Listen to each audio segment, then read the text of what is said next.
E o senhor tem números que digam que há verba para isso e nesses 2, 3 anos isso quer dizer zerar a fila de consultas e atendimentos pelo SUS?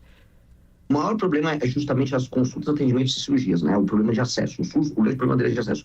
Você vai ter que usar essa organização centralizada por parte do SUS com um enfoque muito grande do governo federal para fazer o que eles chamam de política de hub and spoke. É saber onde serão os hubs para você colocar os centros policlínicos e os hospitais com atendimento sem um papel discricionário do político. Hoje os políticos acabam fazendo hospitais com emendas e aí utilizam, vamos dizer, escolhem de maneira logisticamente errada os lugares onde isso vai ser feito. Então o governo federal vai ter que atuar aí. O SUS, infelizmente, vai custar mais nos próximos anos, não é nem por conta do meu projeto, mas sim porque a população está envelhecendo. Porém, um projeto como esse, ele tem um papel de reduzir custos no SUS, porque ele consegue otimizar a questão logística, ele consegue trabalhar muito na prevenção. A ideia de ter um prontuário único, de ter um machine learning, é justamente trabalhar na prevenção para que você evite que a pessoa vá para a mesa de cirurgia, para que a pessoa tenha um tratamento com uma doença crônica que é evitável. Então, a ideia é trabalhar, vamos dizer, usar a inteligência para você, no longo prazo, diminuir os gastos que você tem no sistema único. Rosane. Eu queria entender melhor a sua proposta. O senhor falou de El Salvador, né, que é um país onde as pessoas têm muita gente que é presa de uma forma que não cabe na nossa Constituição. A sua ideia é mudar a Constituição e também em relação às emendas. Hoje o senhor disse que o país é, de certa forma, refém do Centrão e é refém, o presidente é refém do Congresso nessa questão das emendas. Como é que o senhor mudaria esse tema das emendas para que não se tenha hoje a situação que nós temos, em que, de fato, mais de 50 bilhões do orçamento vai para as emendas parlamentares? Eu acho o modelo de El Salvador, salvo uma ou outra alteração, nós precisamos fazer bem cabível aqui. O enquadramento através do direito penal do inimigo de membros de facções criminosas como pessoas que terão uma atenção especial e um direito diferente é perfeitamente passível de ser recebido pela legislação brasileira.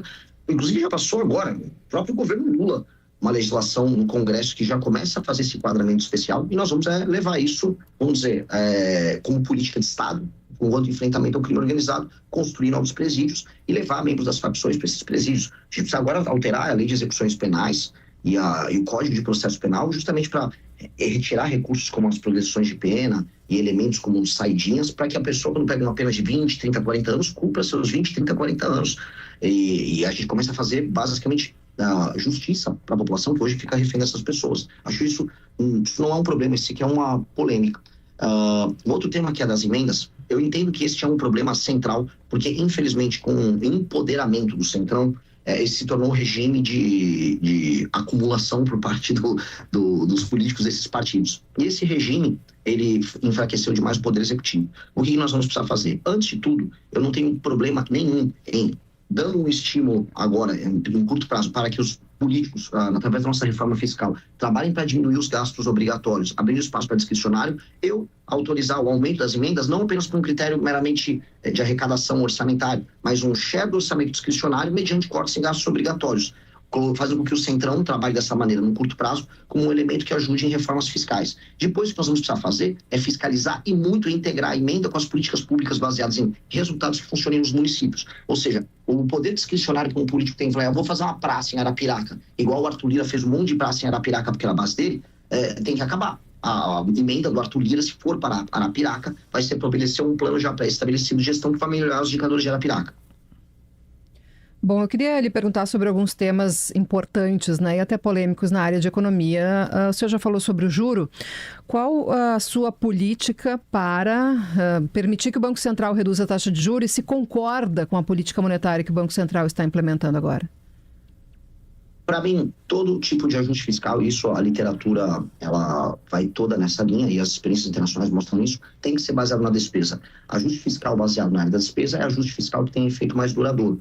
Portanto, o que o Brasil precisa é um ajuste fiscal de efeito duradouro, para a gente não ficar eternamente discutindo isso. E um ajuste fiscal feito na área da despesa, ele acaba tendo dois efeitos positivos. Um é atrair investimento e aumentar o PIB, e o outro é diminuir a despesa, permitindo uma redução de juros por parte do Banco Central, e com base nisso a gente altera a famosa relação dívida-PIB, e a curva de juros cai nesse sentido, né? Então, isso tem um efeito positivo em todos os termos. Eu quero ser um presidente que vai interferir... Diminuir quais despesas? Podemos fazer a lista toda aqui. A gente pode começar das renúncias fiscais que são gigantescas e colossais no Brasil, especialmente no teto, vamos começar no topo, grandes empresas. Existem empresas hoje que atuam, por exemplo, na Zona Franca de Manaus, para dar só um exemplo da Honda, que tem mais de 16 bilhões em renúncia fiscal. Vamos falar, por exemplo, do teto, né, do alto funcionalismo, a gente está falando de 5 a 15 bilhões de reais, que varia no orçamento anual. Vamos falar, por exemplo, de uma nova reforma da Previdência, que infelizmente terá que ser feita. Muita gente não queria falar desse assunto, mas a gente já tinha avisado na primeira que colocaram tantas exceções que hoje vai ser necessário fazer outra reforma previdenciária. Eu estou falando necessariamente de uma desvinculação de gastos que permita uma autonomia orçamentária maior. Eu estou falando, por exemplo, de uma desindexação do aumento dos gastos de BPC, seguro-desemprego e aposentadoria.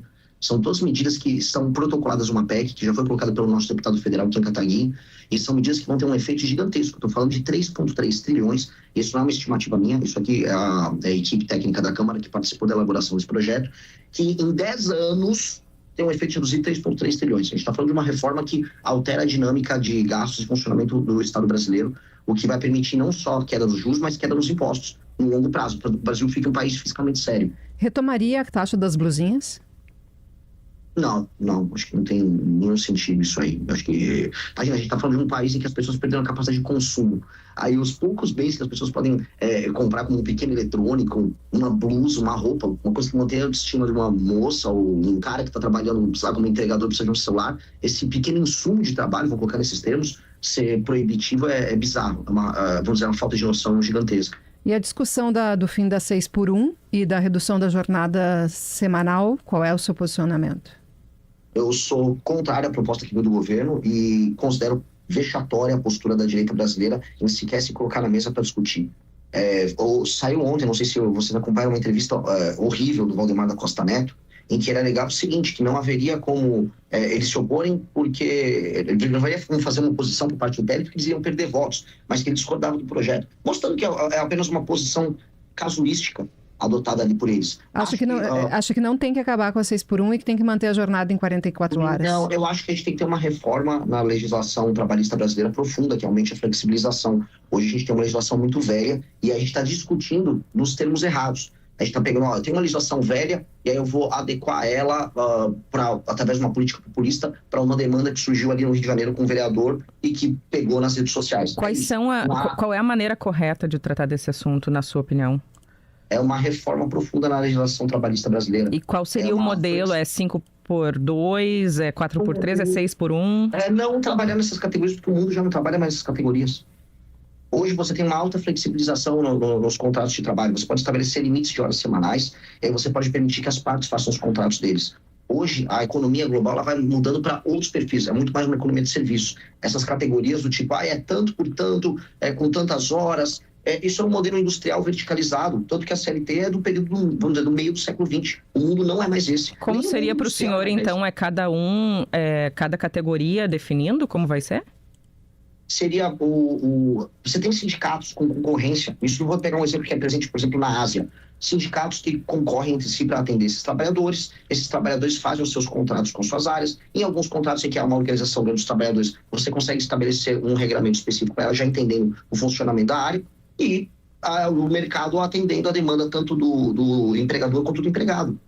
Você consegue ter, vamos dizer, uma flexibilidade, porque não dá para trabalhar com categorias engessadas em áreas que estão cada vez mais fluidas.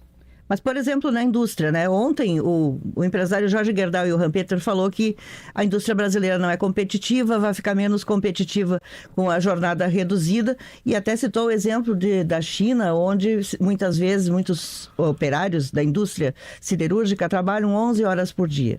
A sua ideia é isso, que tem essa possibilidade de, digamos assim, o sindicato das indústrias de determinado setor combinar com os trabalhadores que possam trabalhar 11 horas ou 7 horas, combinar, cada empresa ficaria liberada para fazer, cada setor liberado para fazer acordos?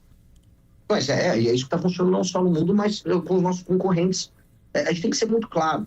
Eu posso vir aqui de maneira populista e falar, vou diminuir a carga para o setor industrial, vamos trabalhar 30 horas por semana. Por que 40? Vamos baixar para 30. A gente vai sair fora das cadeias globais de produção. O custo do Brasil já é gigantesco, energia é cara, juros é cara, o regime trabalhista aqui não apenas é caro, como é inseguro. A gente está perdendo espaço nas cadeias globais inteiras de produção. Os países com regimes trabalhistas mais flexíveis estão apresentando um aumento de ganho real do salário dos trabalhadores maior do que aqui no Brasil. A China é um exemplo disso. nós vamos fazer o quê? A gente tem que ser honesto, tem que lidar com o mundo concreto ao nosso redor. Uhum. O mundo concreto, ele não está dando espaço para o Brasil. E o Lula está sendo altamente irresponsável, porque ele quer se reeleger e falar, ó, você vai trabalhar menos e você vai ganhar igual. Não vai acontecer isso. Não vai acontecer. A gente já está vivendo uma situação amplamente precária, do ponto de vista de competitividade, e vai ficar mais precário ainda.